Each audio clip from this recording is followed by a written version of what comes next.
scene আছে বুঝছো হাসান ভাইদের বই বসে বুঝছো হাসান ভাই অবস্থা খারাপ কেরাজিন ছিল রাতুলে ছিল বুঝছো অবস্থা খারাপ আমি বাবারই কই ভাবি আপনার কোনো জিনিস আছে কি আমার হচ্ছিলাম কি ছিল কসম সে করে একটা কথা কয় মুসলমানের কয় কি আমি ঘরে একা হয়ে আছি এত বড় একটা জিনিস এই দেখ 6-7 ইঞ্চি বুঝছো 6-7 ইঞ্চি চোখ বলে নাকের এই জায়গা চোখ নাকের এই জায়গায় এত বড় অস্ত্র হুন্না ওরা কয় কি তোর বাইরে আলাম মানে উচাপ আরে একটা কণ্ঠ কয় কি তোর বাইরে আলাম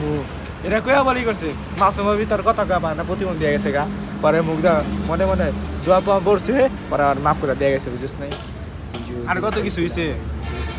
আল্লাহ এখানে কিন্তু আরো ফানি ফানি যোগগুলো রয়েছিল আপনারা মিস করছেন আমি ভিডিও চালু দিতে পারিনি এটা কিন্তু আমার দোষ না ওরা এতক্ষণ মানে সিরিয়াসলি কইতাছিল আমি ভিডিও করি না আমি মনোযোগ দিয়ে শুনতাছি এত মনোযোগ দিয়ে শুনতাছি এই যে গাড়ি পশম মশম খারাপ গেছে গা কেমন বড় ভিডিও করছ না 100 কে ভিউ এই তো হ্যাঁ এই যে বিল্ডিং এর কথা উঠছে বিল্ডিং এ দুইটা 16 তলা এই যে 16 তলা এই যে এই 16 তলা